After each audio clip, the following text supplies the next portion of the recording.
Hello there and welcome to Global Business Africa. We'll be giving you insight into Africa's business and financial markets.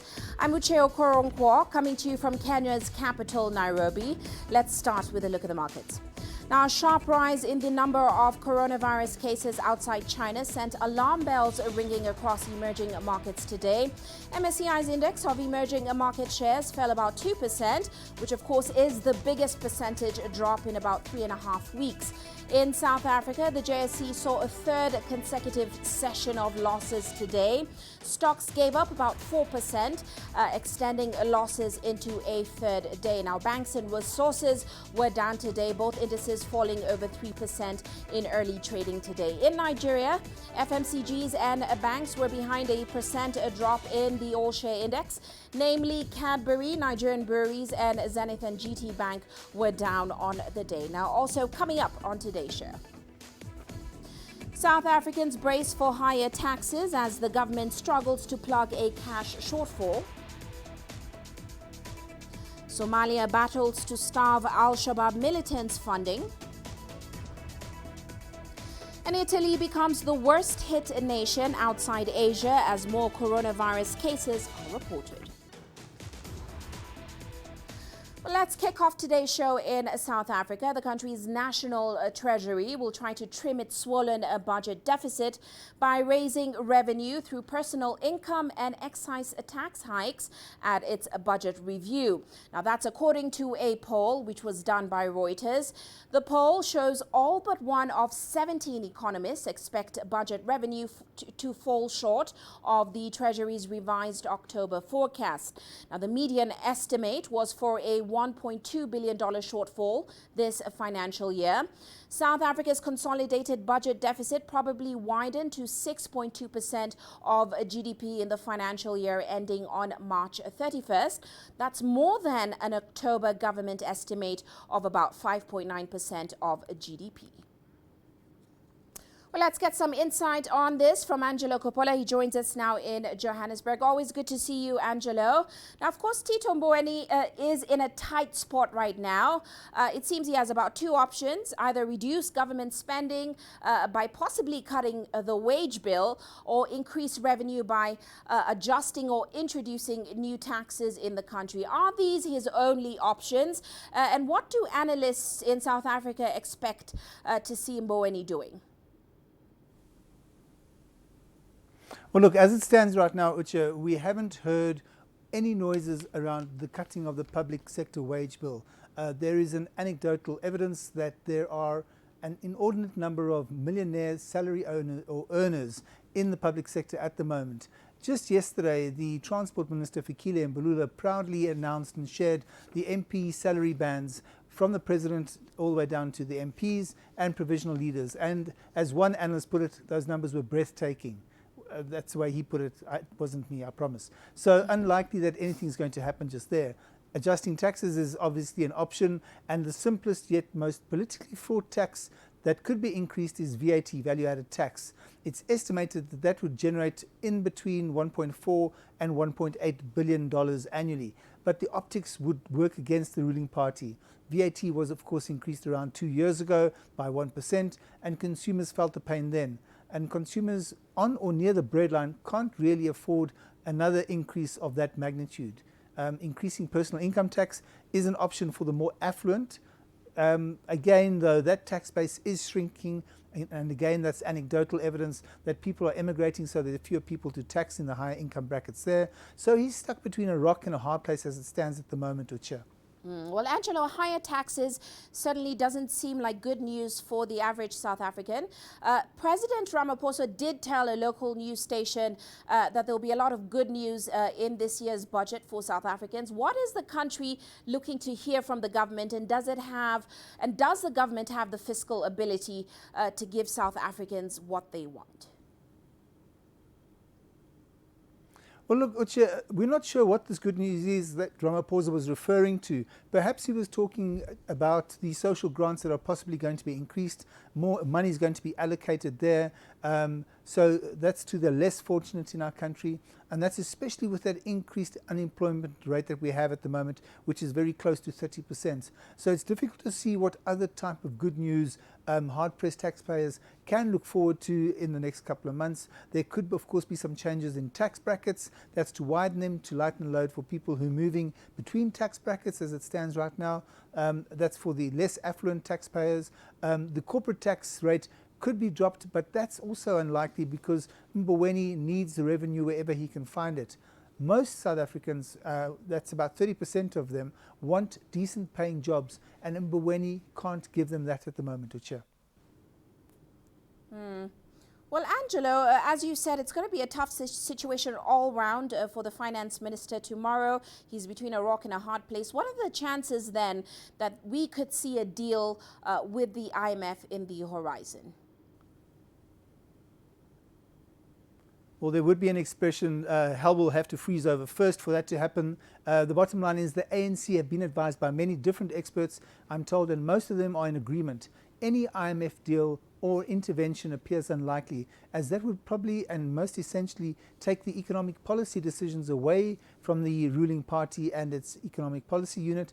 And of course, you mustn't forget that the unit or the policy within ANC government is to make sure that social justice is in place and everyone gets a fair shake. And as you're aware, any IMF intervention will also involve a specific move to cut public sector wage bills, something that the president appears to be loath to do at the moment. The problem, of course, facing South Africa is that economic growth is almost non-existent at 0.6% is what the IMF are projecting for the rest of the year. And the prospects for growth above the country's population growth rate for the next 2 or 3 years is highly unlikely. In fact, they're meager. So again, stuck between a rock and a hard place. IMF move unlikely to be called in to help because the ANC doesn't want to lose control of policy making. Well, another major concern, Angelo, is of course Moody's decision on South Africa's investment rating. It will announce its assessment on South Africa next month. How much will Moody's decision on whether to downgrade the country to junk or not hinge on this budget decision? And what's the expectation from Moody's? Well, look, many analysts are saying that the bond market has already factored in any kind of a move to junk status.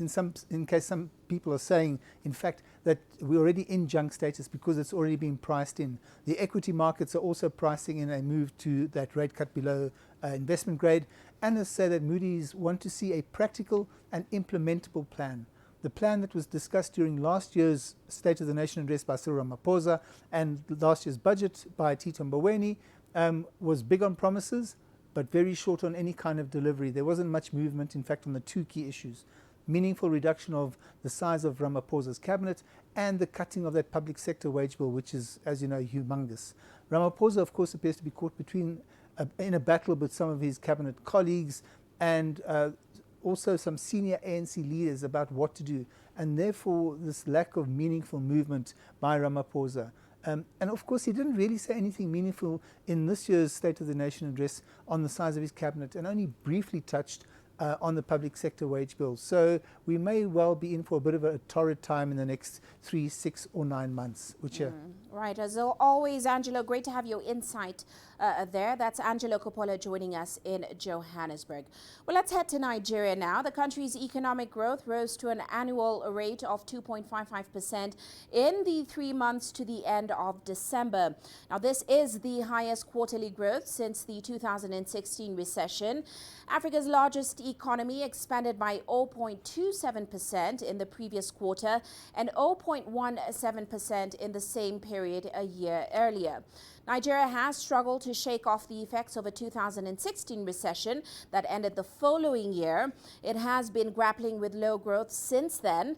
The economy did expand at an annual rate of 2.28% in the third quarter. That's after production of crude oil rose to a more than 3-year high. Crude production in the fourth quarter stood at about 2 million barrels per day. That's up from 1.91 million barrels per day in the same period of the previous year. And still in Nigeria, the central bank says there's no going back on the implementation of its countrywide cashless policy, which was scheduled for April the 1st. It aims to reduce the volume of cash in circulation. Now, the policy has been gaining some traction since it was launched back in 2012. But as CGTN's Kelechi Emekalam reports, it comes with challenges. This is a one-stop shop for all kinds of utility payments, from electricity bills to cable television and internet services. Oluwakmo Samuel has been running the service for over 10 years now, and until recently, transactions have been mainly cash.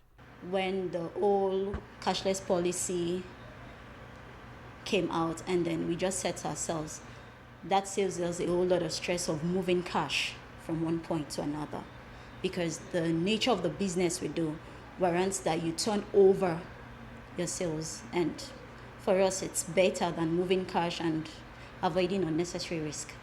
Nigeria's central bank began the implementation of the first phase of its cashless policy in 2012 in the commercial capital, Lagos.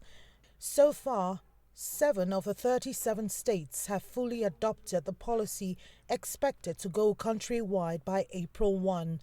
Among other benefits, the policy seeks to ease access to bank loans and increase tax revenues. We are hoping to achieve a situation where there will be a reduced case of corruption in Nigeria. With the cashless policy, there will be less physical notes in circulation. Also the banks will become more accountable, as transactions will be going through the banks and through the automated systems. However, the policy comes with its challenges. Nearly half of Nigeria's 200 million population still do not have bank accounts. Majority of that population that are unbanked are in the deep, far-rooted rural areas. How do you impose cashless on them when there are no banking systems or there are no technologies that will reach them in their own grassroots areas? And then with the issue of POS, when you use POS for customers, the cash don't drop immediately. They take like 24, 48 hours to drop, and that is also really affecting the business. With a reduction in bank charges, enhanced platforms for cashless transactions, and closing the gap of the unbanked population, the policy would record success. Kelechi Emekalam, CGTN Abuja, Nigeria. Well, let's move on now. Traders at Uganda's border with Rwanda continue to make losses, and that's due to the closure of the border. Now, Gatuna border has been closed for over 12 months now. That's following diplomatic tensions between the two countries. Well, CGTN's Hilary Ayesiga has mourned the impact of that closure. Counting her losses, Deborah Charisima is a trader at the Uganda-Rwanda border. She's fighting hard to stay in business. I used to sell like 5 sacks, 6 sacks. But now I can even finish the whole week without selling even 50 kilograms. The cost of doing business here remains high. While some traders have opted to close shop, others struggle to keep afloat. Traders here used to sell their goods to Rwanda, Democratic Republic of Congo and Burundi. But since the government of Rwanda restricted the movement of people and goods across Gatuna border, few people are buying their goods. They are now asking the Uganda government to support them financially. If the president could assist us or the government and bring some money in that circle, so that those people, we can give them a chance who took our money and who failed to pay back our money. If the president could bring more money from that circle, then they come for another loan, they keep paying slowly by slowly, maybe it could be better. Local leaders are urging the president to reach an agreement soon so that the business between the two countries can resume. We want to make an appeal to the presidents that peace must be really championed and ushered into this country if we have to have a meaningful, peaceful collaboration. But this could take another 45 days until the next round of talks. Hopefully then, the leaders may agree to reopen the border and businesses like that of Charisima will flourish again. Hilary Isga, CGTN, Kabale, Western Uganda.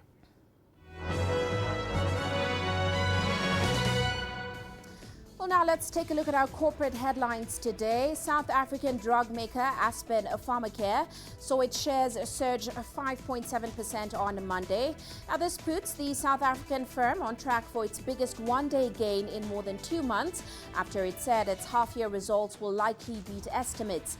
Aspen expects to report half-year results slightly above its forecast. Its manufacturing unit got a boost from the restart of heparin, which of course to a third-party customers. Meanwhile, Africa Finance Corporation is investing $63 million to build and operate a 60-megawatt wind farm in Djibouti. It will partner with Great Horn Investment Holdings, Climate Fund Managers, and Dutch Development Bank (FMO) in the project. Now, backing for the project is all sponsor equity financing, enabling construction to begin within 2 years rather than the usual 3 to 5 years. In South Africa, chemicals group Sasol has announced a fall in profit by almost 3/4 in its half-year to end December. Headline earnings per share fell 74%, with the company deciding not to declare a dividend to shore up its balance sheet. Now, net cash on hand fell almost a fifth to $837 million at the end of the period, and earnings plunged 72% to $257 million. An Egyptian billionaire, Naguib Sawiris, is holding talks to acquire a 51% stake in the state-owned Shalatin mining firm. Sawiris chairs private gold mining group La Mancha and had said that he intended to invest in gold and copper mining in Egypt if investment conditions improved. And that is a look at our corporate headlines.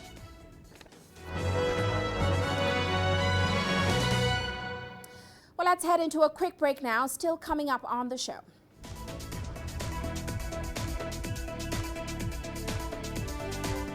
Somalia battles to starve Al-Shabaab militants' funding. And a Pan-African Tourism Fund is unveiled to finance African tourism investments. Is about to change. Global business reports highlight emerging markets, developing countries, and dynamic sectors worldwide. We feature top analysts and newsmakers to provide perspectives on every facet of business. From an on-the-ground perspective, we provide you with balanced and objective assessments. Fast, sharp, and insightful. Global business. Only on CGTN. Every story starts out like this. Okay. We'll head up now. Beyond the rush of the numbers, there's always a more fundamental question. What happened? Who has been affected? When market-moving decisions are made, who's responsible? And why? Let's get some reaction on ground. Joining us in Johannesburg is Uche Okoronkwo. Hello, Nairobi. This is how all stories begin. See how they end. Only on Global Business.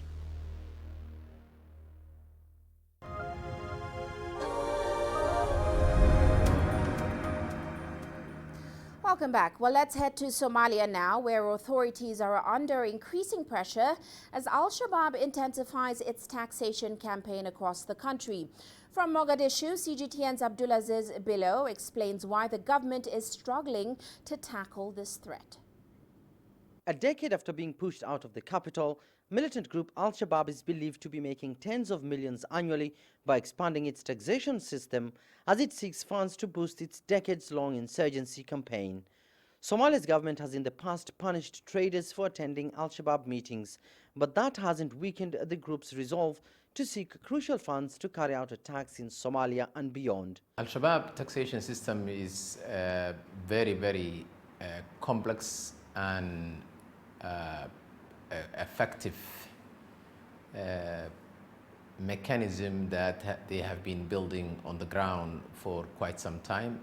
They have been improving, but they have morphed to a very systematic and a complex taxation system where there is almost all business sector taxing from rural livestock to trade. Mogadishu has in recent months enforced tax collection at all points of entry. Revenue mobilization is one of the key benchmarks set by the international creditors as the Horn of Africa nation seeks debt relief. Similarly, Al-Shabaab is seeking to capitalize on the latest financial reforms by using force against those who refuse to pay. Authorities say the group is already extorting millions of dollars by targeting lucrative businesses like telecom firms, banks and remittance companies. Already the laws are established. It's illegal what they are illegal organization, and also they are extortion in terms of the legal framework inside Somalia. It's a matter of implementation, which is what the minister himself have admitted that the government has not been able to stop. So it's not about absence of legal framework, it's about implementation and enforcement. Taxation is not only limited to cash, but research by several think tanks also reveal that the group is maintaining a tight grip among farmers and pastoral communities. In recent years, the group has been accused of boosting its Zakawath collection, the non-monetary taxes that include farm produce and livestock. For the business community in Mogadishu and beyond, they have no option but to pay taxes to both the Somali government and militant group Al-Shabaab, forcing traders to hike prices of goods to cater for the increasing costs. Meanwhile, government forces have made inroads into Al-Shabaab last remaining strongholds. But with no end in sight to the militant insurgency, experts say authorities must create a secure business environment free from extortion as the private sector seeks to attract foreign investments. Abdul Aziz Bilo, CGTN, Mogadishu, Somalia. And still in Eastern Africa, Kenya and Germany have announced a partnership in the transfer of technical skills and education focusing on applied sciences. The announcement came following a meeting between Kenyan and German delegations led by President Uhuru Kenyatta and his visiting German counterpart, Frank-Walter Steinmeier. Key among several initiatives announced by the two leaders is a plan for Germany to assist Kenya in setting up an applied sciences university and a commitment to continue supporting technical and vocational training in Kenya. Now, Germany also plans to support Africa in combating the current desert locust invasion, which of course threatens the continent's food security, by donating up to $3.3 million. I believe our respective delegations are going to work to create new partnerships that will generate solutions to challenges that we both face, and these include youth employment, the humanitarian crisis in Europe and Africa, security and terror threats, as well as the important subject of climate change. The backbone of our sustainable employment for the youth has to be anchored also in quality education in both competency and skill-based training. We discussed ways and means in which we can further expand the already existing cooperation in the area of professional and vocational training. We both are going to visit a vocational training center tomorrow, and we will expand that cooperation also to include the area of applied sciences. And Germany can share its expertise, and your country can adapt some of the systems that have worked for us and are suitable for you. Now, in South Africa, land reform remains a sticky issue. The government is still pushing ahead with new legislation for land expropriation without compensation. That's because the current legislation hasn't produced the desired results. It has been a long and expensive exercise since democracy, and the government spent millions of dollars buying back land from white owners. Millions of dollars are still being spent on grant funding to assist black landowners. Sumitra Naidu takes a look at some of the gains made thus far. This is Bapalaborwa Bahasalwane community, based in Wautuquip in the Limpopo province of South Africa. The community received their land back after proving historical ties. In 2019, the community also received $1.5 million in grant funding from government. With the land and the funding, this community has managed to create livelihoods for themselves. I must say we are very much impressed with the progress to date. They have completed the lodge that they're putting in place for their tourists that come in terms of hunting. They've done the border fencing. They've bought equipment, TLBs, also the vehicles that they have to use on the farm. They're already putting up the structures for the offices and other necessities in terms of infrastructure. So the progress is very impressive. The lodge is another public-private partnership that is successful, that already supports 170 temporary staff and 20 permanent employees. We do game breeding as part of the development, and then obviously tourism and ecotourism and hunting as also part of the budget of the property. We realized from the beginning that we had to get the community involved, since this is a community property. And for us to invest a lot of capital into somebody else's property is really at a risk. And for us to discount that. It's not all smooth sailing, though. Some of the community are still locked in a court battle with government over more land that belongs to them. Since 2008, we claimed almost about 15 farms, whereby they only released only 2 farms, which is Kondowe and Waterbok. So the 2 farms, when we calculated the hectares, it's only 4,621 hectares out of 62,318 hectares. So we really been depressed, and the community are not happy about that, because this took a long time without any responses from the department. If maybe they release all the farms, we will employ everyone around the village and no one will cry about job and everything. We will support many families. Since 1994, the South African government has spent over $1.2 billion acquiring 4.8 million hectares of land, most of which is agricultural land. In the last year, it earmarked over 1,100 land claims to settle. It still has much work to do in terms of land reform. There's a decade left before the 2030 deadline. Sumitra Nadu, CGTN, Limpopo, South Africa. And the first World Forum on Tourism Investment was held in Côte d'Ivoire's capital, Abidjan, from February 20th to 22nd. The forum brought together all the stakeholders of the global tourism industry with the aim of stimulating investment on the continent. Here's CGTN's Alexandria Majala with the details. Côte d'Ivoire is looking to boost its tourism sector and make the industry a major contributor to the GDP. The decision saw the country host the United Nations World Tourism Organization's Global Tourism Investment Forum in Africa for the first time in Abidjan. 793 participants from all over the world attended the event, where they discussed opportunities in the African tourism sector as well as effective investment mobilization. Tourism is today one of the first service industries in the world. It is a powerful generator of wealth and employment. It is a sector that has continued to grow and diversify to become one of the most dynamic economic sectors in the world. Moreover, the increase in tourism income is a boom for emerging economies.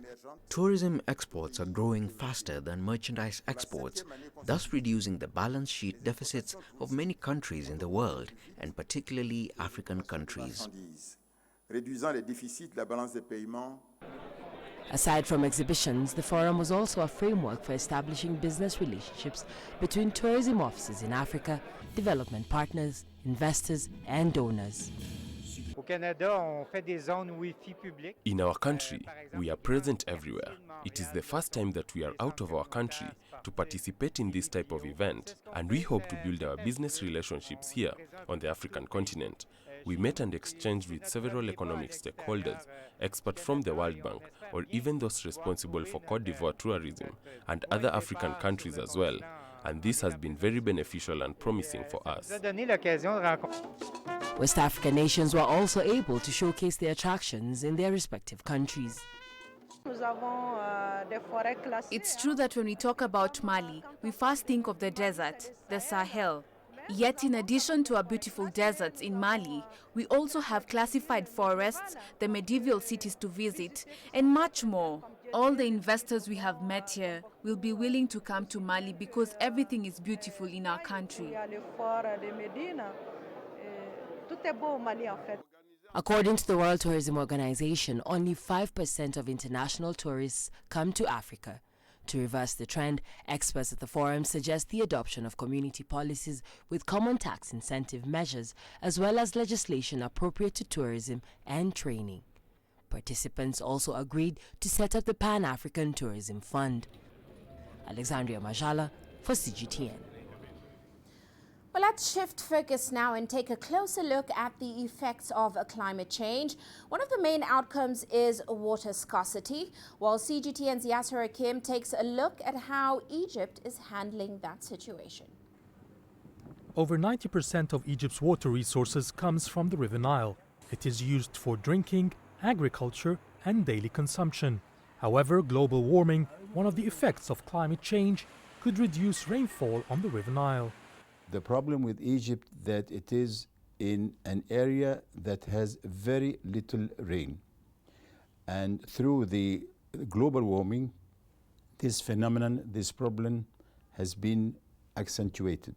The rainfall is also diminishing in Africa. But Ethiopia gets a very high share of this water, of this rain. The Renaissance Dam built by Ethiopia on the Nile threatens to cut Egypt's water share. Egypt is already suffering from water poverty, and the dam can be even more harmful. The government is encouraging people to conserve their water use to sustain any expected losses. Let's talk about the agricultural sector, because this is the sector that consumes 85% of the water in Egypt that comes through the Nile. We have been used to a kind of irrigation system that is not valid anymore these days. We used to just let the water inundate the whole area and leave it there for some time. This was too much water for the purpose of agriculture. Now we should use the dropping system, where the plant will get the necessary water quantity only, not more. The government is also working on alternative sources of water. It has embarked on huge desalination projects from the Mediterranean Sea. These alternative sources, however, are costly and can only cover about 10% of Egypt's needs. Cairo is extensively negotiating with Ethiopia to ensure that the Renaissance Dam doesn't affect its water share. At the same time, there's an extensive awareness campaign for Egyptians not to abuse their water consumption. Yas Hakim for CGTN, Cairo. You are watching Global Business Africa. We're taking a quick break, still to come.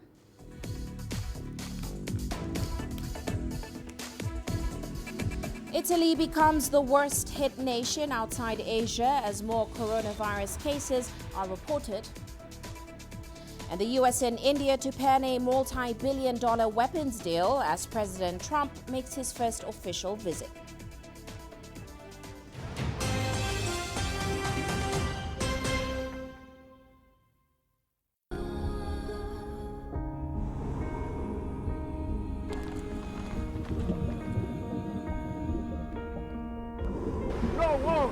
No one again began holding guns. Machine guns from police forces towards the protesters.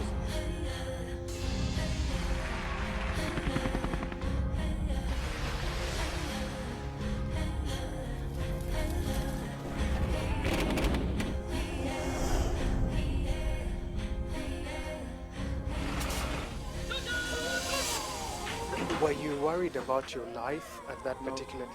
Not at all. Thank you very much for your time. What is your assessment of the state of the continent today? Africa has the potential to power itself. Excuse me.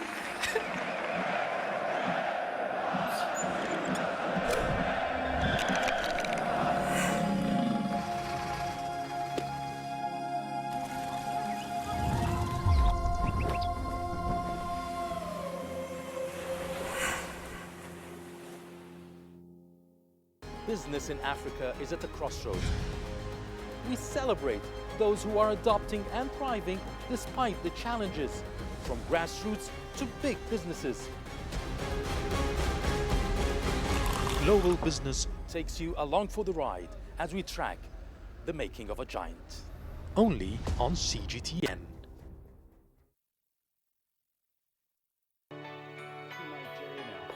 Economic data out of the country. The country's foreign currency reserves.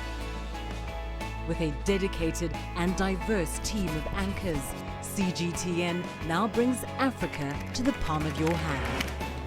I'm Penina Karibe in the heart of Nairobi, which is bustling. From everyday heroes to the continent's most powerful figures, we bring their voices to you. We have changed, and this is something most of us are very excited about. We bring you news that's changing perspectives. I'm Uche Okoronkwo reporting from Nairobi's city center. News that brings Africa to the world.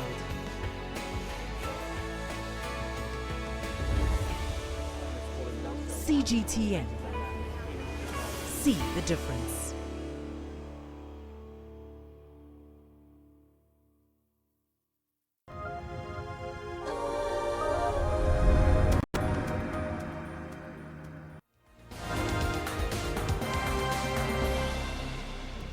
Here's a quick recap of today's top headlines. The World Health Organization is urgently appealing for $40 million to salvage its operations to bring the Ebola epidemic to an end in Eastern Democratic Republic of Congo.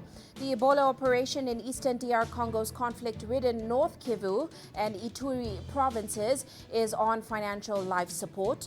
The World Health Organization says its coffers will be empty at the end of this month. It is urging donors to step up immediately and contribute the money needed to tackle this virulent disease. And Lesotho's current Prime Minister, Thomas Thabane, has appeared in court to face charges on his estranged wife's murder. Thabane has, however, not been charged, even though he is suspected to be involved in the murder of his then-wife, Lipolelo. Now, Lipolelo was shot dead in June 2017, 2 days before Thabane took office for the second time as a Prime Minister, and 2 months before he married his current wife, Maseya. And the U.S. Supreme Court is set to start a hearing on an application to reinstate $4.3 billion damages claim that has been slapped on Khartoum over 1998 bombing in East Africa and later reversed. Now, the damages stem from the alleged involvement of Sudan in the August 1998 bombing of U.S. embassies. Victims and their families had sued the North African nation in a bid to be paid damages for its support of Al-Qaeda, which carried out those bombings. And lastly, Togo's President Faure Gnassingbé has been re-elected for another term in office. That's according to preliminary results from the Electoral Commission. However, opposition leader Agbeome Kojo has accused the authorities of widespread fraud. Now, the president's office is quoted by AFP news agency as denying that accusation. Gnassingbé had received 72% of the vote, compared with about 18% for Kojo. And that is a recap of today's top headlines.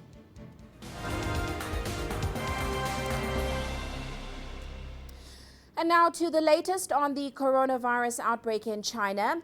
As of 7:30 p.m. Beijing time, the total number of confirmed cases in the country has passed 77,000, with some 3,000 under observation. The death toll stands at over 2,500, while more than 24,000 people have recovered. In central China's Hubei province, the worst-hit area, the number of recoveries has exceeded the number of new cases for the past 4 days and has seen more than 200 fewer confirmed cases. At least 24 Chinese provinces have reported no new cases, including Beijing and Shanghai, which of course are major destinations for many people returning to work. China said Monday that it's now able to guarantee medical supplies deemed critical to the front lines. More than 200,000 protective suits can be produced per day, and over 2 million in total have been sent to Hubei. Protective glasses and masks have reached a daily output of 40,000 pieces, and more than 1,500 tons of disinfectant have been sent to Hubei province. Now, almost 1 million N95 masks are also being produced per day, and 300,000 can be provided to medical staff. fully meeting the demands of 60,000 frontline workers. Also, more than 10,000 machines, such as respirators and monitors, are now in Wuhan. Well, Italy has become the worst hit country outside Asia, with at least 157 confirmed cases and about 4 deaths. Now, Italy's civil defense chief says almost all of them are clustered in the north, with roughly a dozen towns on lockdown. Meanwhile, the famous Venice Carnival has been cut short by 2 days. Here's CGTN's Jemima Walker with more. Panic in Italy as the number of coronavirus cases rises sharply. An emergency decree announced late on Saturday puts a dozen towns in the northern regions of Lombardia and Veneto on lockdown. We have decided that in areas identified as disease outbreaks, entry and exit are not allowed unless specific exceptions are permitted and assessed on a case-by-case basis. The special powers were introduced just a few hours after 2 people with the virus died, a 78-year-old man and a 77-year-old woman. On the 20th of February, a 77-year-old woman who had been suffering from a number of illnesses was found dead in her home. This person was swabbed post-mortem and found to be positive of coronavirus. With schools, businesses and restaurants being forced to close, villages like Codogno have become ghost towns. Sì, un po' sì, c'è un po' di allarmismo perché potremmo essere. I'm a bit scared because we can all be contaminated. As I work in a restaurant, I have lots of contact with people. Un po' di paura c'è. Italy's commercial capital has also been affected. Proporrò al presidente della regione. I will propose to the president of the region to enlarge the precautions to the entire metropolitan city area. These are just precautions. At Milan Fashion Week, designer Giorgio Armani has announced he'll hold a guestless show. Officials in Italy are urging people not to worry. They're following World Health Organization guidelines to try and contain the disease. But the sharp rise in number of infections in the country means there's now a growing cluster of cases with no direct links to the origin of the disease in China. And that will be a concern for the WHO and the government in Italy. Jemima Walker, CGTN. Now, business and production in China is working hard to get back on track, but many enterprises face the same challenge, a shortage in manpower. With recruitment drives cancelled due to the outbreak, CGTN takes a look at how some Chinese cities are now hosting contact-free job fairs in order to help solve that problem. 8 a.m. in the morning, and this factory in East China's Jiangsu province has begun daily production. It's one of the first batches of factories the local government granted permission to reopen on February 10th. But work is slow due to a shortage in manpower. The head of the company's human resource department says its current production capacity is just 30 to 40%. The stress we are facing is tremendous. Too many orders to deliver. But it's not easy to recruit workers now. This company, named Lucky, produces motors for refrigerators and air conditioners. Normally, it has over 500 staff working across 15 production lines, but less than 150 have returned so far, making up only 5 production lines in total. Usually, the company turns to job fairs for recruitment, but the outbreak has resulted in nearly all of them being cancelled. Lucky is not the only company facing a shortage in manpower. It's a problem that needs to be solved. Many cities are addressing the issue at an administration level. In Jiangsu city of Changzhou, where Lucky is based, the government has launched an online recruitment platform allowing businesses to reopen. Local recruiters post vacancies here, and applicants send in their resume and cover letters. They then schedule interviews. Everything is done online. The system can identify those who have not traveled during the outbreak, as they will be exempt from the 2-week self-quarantine and can start sooner. So far, we have hosted 6 online job fairs. Over 250 companies posted their openings here. Our page view has reached almost 400,000 in 6 days. We provide this service for the locals and hope to ease the manpower shortage soon. Online recruitment is an approach adopted by companies across China. Beijing is expected to host some 82 contact-free job fairs online by the end of February. The method allows recruiters and applicants to ease the fear of potential infection. Zheng Chunying, CGTN. Well, let's shift focus now. U.S. President Donald Trump says that India and the U.S. will sign defense deals worth more than $3 billion. He said that on Tuesday in New Delhi. Now, the statements came during Trump's two-day visit to India. The U.S. president delivered a speech at the world's biggest cricket stadium after arriving in India's western state of Gujarat. He recalled the recent tri-services military exercises that took place between the two sides. Trump and his wife Melania will travel to Delhi later and will also enjoy a glimpse of the World Heritage Site, the Taj Mahal, in India's northern city of Agra. Well, Ravinder Bauer has more on that meeting and, of course, tomorrow's themes to be discussed in New Delhi. This is one of the things which everybody was expecting, that Mr. Donald Trump's visit to India would actually bring and put an end to this kind of differences which the two countries have had. But definitely, even before he started his visit, these signals were passed on from both the sides that trade deal is off the table. So there will be discussions on trade definitely, but there is not going to be any trade deal which will be signed during this visit. India and US have around $160 billion of trade, and over the last 2 years, because of differences between the two countries, where US has removed India from the GSP list, and of course India has increased tariffs, there has been no common ground where both the sides have negotiated and managed to find a solution to it, which has impacted traders on both the sides, and economy of both the countries is not really doing very well. So this deal is not going to happen in this trip, but definitely today Mr. Donald Trump has announced a defense deal which they will be signing, which means India will purchase Navy helicopters from US, and India is now going to add another buyer in their list. So that deal is going to happen. There will be discussions on many other topics like energy and people-to-people contact. So these issues will be discussed by both these leaders tomorrow. Today he has gone to Agra from here. Tomorrow we'll get to see whether this pomp and show, this show of strength by both the leaders does have any concrete results in terms of meeting. Now, demand is growing around the world for vegan and eco-friendly products, from the food we eat down to the shoes we wear. That's where a Mexican town, a footwear capital, comes in. One company is now turning away from cows as it embraces biotechnology. CGTN's Alastair Beverstock reports. Leon, a town in central Mexico and a capital of the North American shoemaking industry. The region's giant cattle ranches and resulting leather were a principal factor in the industry taking root here, and today this town produces more than 200 million pairs of footwear a year. And the industry is modernising.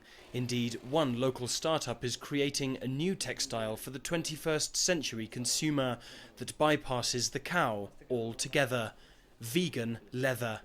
It's made by Axel Gomez of Polybion. We've been here 5 years now, so at the beginning people thought we were crazy. Now they're listening to us, and we see the trend, the global trend, going towards bio solutions.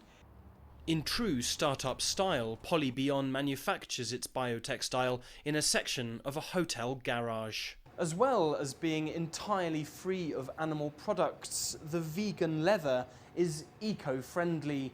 This so-called biotextile is made entirely from organic waste, specifically mango seeds and fruit skins, which are reprocessed through biotechnology into a durable material aimed at the shoemaking and automobile interior industries.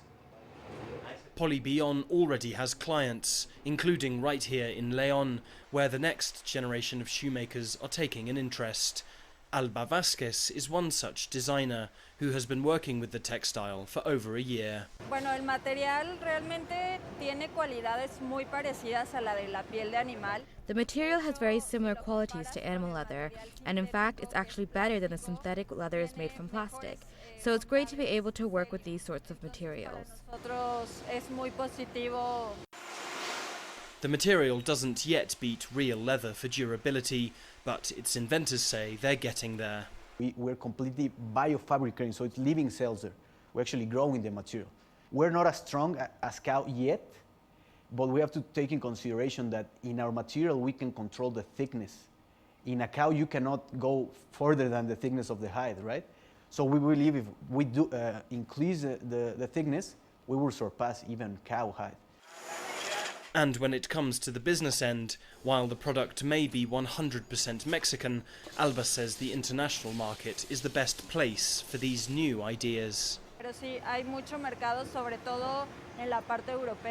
a large market for this product in Europe, in countries concerned about eco-friendly products for many years. It's growing in Mexico, but we're focusing on exports. We'd like to expand and sell here, but it's still in the early stages. Lo queremos distribuir y vender. Axel says he's in talks to supply his vegan leather to some of the world's top fashion brands, and with plans to leave the hotel garage for an advanced production facility next year, it may be international interest in sustainable products that stimulates Mexico's eco-entrepreneurs. Alistair Baverstock, CGTN, Leon, Mexico. Well, on that note, let's take a look at how commodity markets performed today. They were rocked by renewed fears that the coronavirus will harm global growth today. We saw oil and metal prices tumbling as investors fled to haven assets like gold. Brent crude fell over 4% on the day, not just because of the angst around demand expectations. Also, OPEC and its allies have struggled to agree on a collective response. Gold was up over 2% today, their highest since 2013. It soared towards $1,700 per ounce. Industrial commodities also hit hard today, with copper sliding more than 1%. Platinum also fell about 0.7% today. Well, we are heading into a short break now. Do stay with us. Lots more still to come. Images may appear to be identical, but looks can be deceiving. The difference is not always obvious. It has to be discovered. There are always different sides to a story. We put the focus on the details. To see more, to understand better. CGTN. See the difference.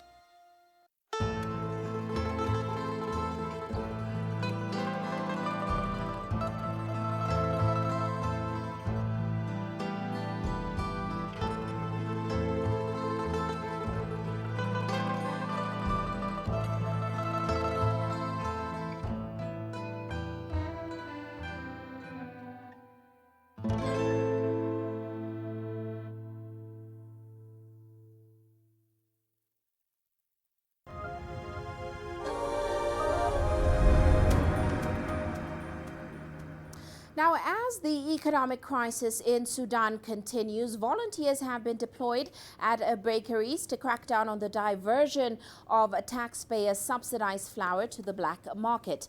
Here's CGTN's Daniel Arap Moy exploring how these volunteers are ensuring that everything runs smoothly. As bakers in flour-stained clothes knead dough and slide trays of loaves into ovens in Sudan's capital, a cluster of yellow-vested volunteers keep watch. The goal here to stem the smuggling of heavily subsidized flour and bread destined for citizens struggling through a long-running economic crisis. Our role as Resistance Committee deployed at bakeries is about oversight. We are monitoring what enters and leaves the bakery. The flour before it is made into bread, the bread that comes out, who it goes to, and what time and why. For years, resentment had mounted in Sudan over a worsening economic crisis, but an attempt to raise bread prices changed the course of the country's history. In 2018, demonstrations broke out in the central town of Atbara and quickly morphed into a nationwide movement against longtime ruler Omar al-Bashir. Bashir's government had long subsidized fuel, bread and several other staples. But this was a heavy burden on public finances in a country hit by US sanctions and the loss of oil revenues since South Sudan gained its independence. My personal view is that if the government removed the subsidy, it would still be better than the old regime coming back, because I am sure that moving forward it will only get better. Sudan will be better. The volunteers who work in shifts are drawn from a so-called resistance committees. The groups are connected to the movement that mobilized months of street protest before and after Bashir was forced from power last April. The volunteers are present round the clock at bakeries across Khartoum and beyond to ensure that everything runs smoothly. Bread is a symbol of the revolution. The revolution began in Atbara over a loaf of bread. And our brothers in Atbara rose up because of a loaf of bread. And from there, our revolution was born.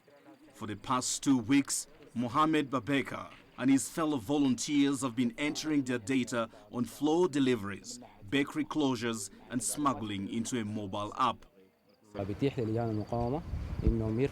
This application allows for the resistance committees to log reports on bakeries receiving raw materials, bakeries that are closed, and reports on smuggling. All these reports go into one central database from all over Sudan. When the data is made available in one location, the right decisions can then be made to understand the problem. Sudan, a country of about 40 million people, is a major wheat importer. It ships in about 2.5 million tons annually, despite its own domestic production of about 700,000 tons. But a $3 billion aid package offered by oil-rich Gulf states, Saudi Arabia and the United Arab Emirates is expected to help tackle wheat crisis in the near to medium term. Daniel Arab Moy, CGTN. And before we go, let's check in on Africa's currencies today. Emerging market currencies weekend. We saw MSCI's index of emerging market currencies sliding to its lowest in almost 3 months. Now, South Africa's rand under pressure on concerns over the country's stretched public finances. It slipped about 1% today.